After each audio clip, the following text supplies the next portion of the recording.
Hey, welcome to my YouTube channel, Living Swedishly. இந்த channel முழுக்க முழுக்க ஸ்வீடன் கண்ட்ரீஸ் பற்றின vlog சேனல். ஸோ ஸ்வீடன் பற்றி நிறையா உங்களுக்கு இன்ஃபர்மேஷன்ஸ் கொடுக்கலான்னு தான் இந்த சேனல் ஆரம்பித்தேன்.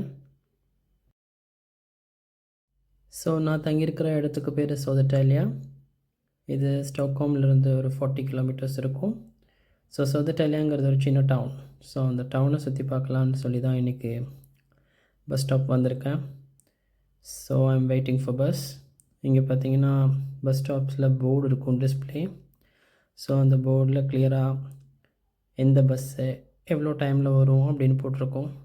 ஃபார் எக்ஸாம்பிள் இங்கே 751 5 minutesனு காட்டுது. நம்ம பஸ் வந்துருச்சு. ஸோ இங்கே டிக்கெட்ஸ் பொறுத்த வரைக்கும் நம்ம மொபைல்லேயே பே பண்ணிக்கலாம். எஸ்எல் ஆப் அப்படின்னு சொல்லிட்டு ஒரு ஆப் டவுன்லோட் பண்ணி அது மூலயமா பே பண்ணிக்கலாம். அப்படி இல்லைன்னா மேனுவல் கார்ட்ஸ் இருக்குது. ஸோ அந்த கார்டை வாங்கி மெஷினில் ப்ளிப் பண்ணி கூட நம்ம பே பண்ணிக்கலாம்.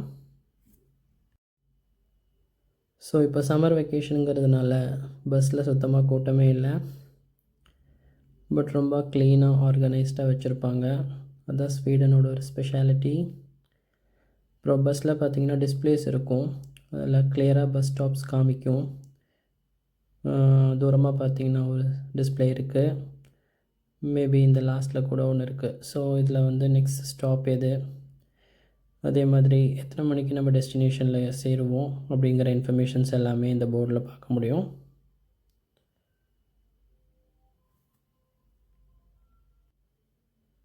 ஒவ்வொரு சீட்டுக்கும் முன்னாடி ஸ்டாப் பட்டன்ஸ் இருக்கும். ஸோ ஜஸ்ட் அதை ப்ரெஸ் பண்ணால் போதும், டிரைவருக்கு நோட்டிஃபிகேஷன் போயிடும். ஸோ நம்ம சென்ட்ரம் வந்தாச்சு. ஸோ இதுதான் சோதட்டாலியா சென்ட்ரம் பஸ் ஸ்டேஷன். இங்கே பார்த்தீங்கன்னா ஒவ்வொரு இடத்துக்கும் போகிற பஸ்ஸு அதோட பர்டிகுலர் ஸ்டாப்ஸில் தான் வந்து நிற்கும். ஃபார் எக்ஸாம்பிள் இங்கே பார்த்தீங்கன்னா பஸ் ஸ்டாப் சின்னு காட்டுது. ஸோ இந்த சியில் பர்டிகுலர் பஸ்ஸஸ் மட்டும்தான் வரும். ஸோ அதனால் இந்த க்ரௌட் மேனேஜ்மெண்ட் நல்லாவே பண்ணிக்கலாம்.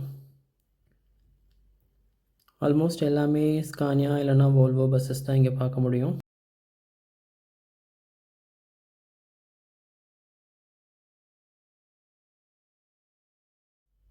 பஸ் டைமிங் பற்றி சொல்லணுன்னா எவ்ரி 15 minutes ஒரு பஸ் இருக்குது. அப்புறம் சண்டேஸ் மட்டும் 1/2 hour ஒன்ஸ் தான் பஸ் இருக்கும். இங்கேருந்து நம்ம அப்படியே லெஃப்ட் எடுத்தோம் அப்படின்னா அங்கே தான் ட்ரெயின் ஸ்டேஷன் இருக்குது. ஸோ ஸ்வீடிஷில் பெந்தல்டாக் அப்படின்னு சொல்லுவாங்க கம்யூட்டர் ட்ரெயின்ஸை.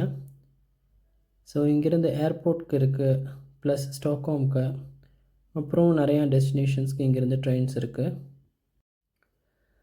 இப்போ பெந்தல்டாக் ஸ்டேஷன்லேருந்து வெளியே வந்தோம் அப்படின்னா அங்கே ஒரு சின்ன பார்க் இருக்குது. எல்லா சென்ட்ரத்துலேயுமே ஒரு சின்ன பார்க் வச்சுருப்பாங்க. ஏன்னா ஓல்டேஜ் பீப்புள்ஸ் வந்து ஸ்வீடனில் ரொம்ப அதிகமாக இருக்காங்க. ஸோ அவங்களுக்கு மேபி ட்ரான்ஸ்ஃபர் டைமிங்கில் ரெஸ்ட் எடுக்கிறதுக்கு கூட. தேங்க்ஸ் ஃபார் வாட்சிங் கைஸ். வரப்போகிற வீடியோஸில் நிறையா ஸ்வீடன் பற்றி எக்ஸ்ப்ளோர் பண்ணலாம்.